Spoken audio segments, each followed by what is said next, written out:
So this first experiment, I'm rubbing the balloon against my hair, and then it decides to stick to things. Okay, so can you explain that? So if you go to the triboelectric scale, it shows you the different substances. So if I rubbed the hair and the balloon together, that will then create a positive charge on the hair because electrons are lost, and a negative charge on the balloon. So what then happens is the balloon has a negative charge, and as you can see from this top one up here, negative's attracted to positive. And so what it does, it actually causes the negative balloon actually pushes all the electrons away from the poles of the chair and those metal poles, and so those poles become positive, and so positive is attracted to negative, and they then stick.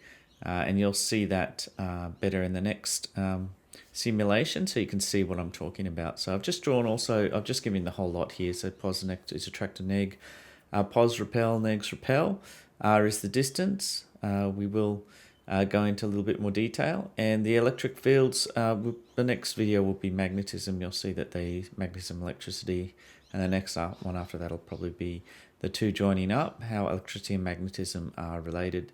And you can see the electric fields here. So we draw by convention pos to neg because we originally thought it was the protons that were moving, not the electrons.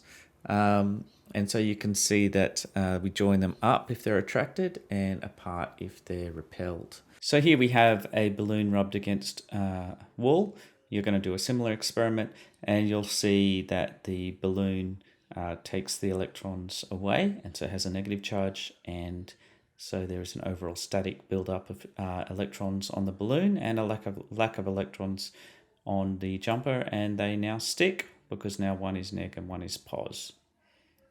Now, something very interesting happens here, and you're going to see this with the experiments.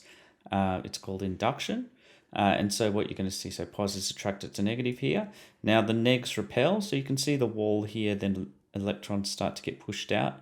And so that induces, that electric field induces that positive build up here. And so now it sticks, and the wall has an induced positive and negative charge. If you pull it away, it goes back to normal.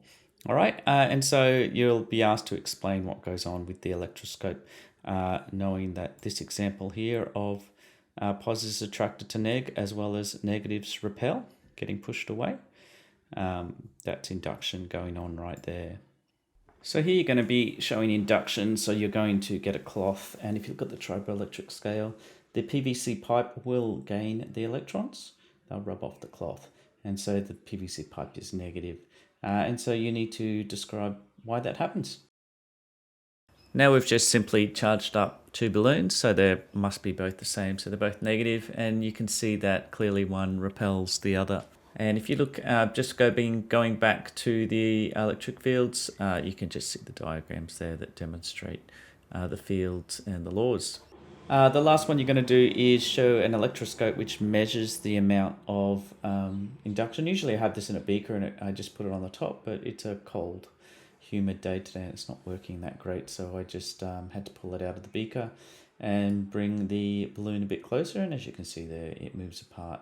You need to explain to me why it moves apart. It's to do with induction and some of the forces that we've learnt. So positives attract to negative and negatives repel, and positives repel too. Next we're going to have a look at distance versus charge. So you're going to charge up your balloon with a set amount of charge, so a set amount of rubs on your hair, and then you're going to use the ruler and take it down to different distances each time. And now you're going to graph it. So I've got some example data here I've put into Excel. So learn how to do your tables and graphs here, and then it's been plotted. So you can see that as the distance increases, the force decreases also, but at a decreasing rate. And so you can see this is actually Coulomb's law. So we've used R before for the distance between the two charges.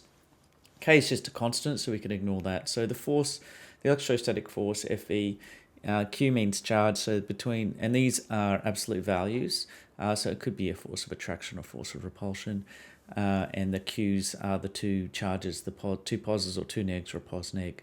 And so you can see because R squared's on the bottom, you can see that it's an exponential effect. So the distance, if you make the distance 10 times larger, the force will decrease by 100 times. And that's why there's that slope. Okay, so that just shows you that for forces, for positive versus negative, and this will be for magnets as well. And of course, this will all relate to chemistry as well. So distance is more important than the size of the charge.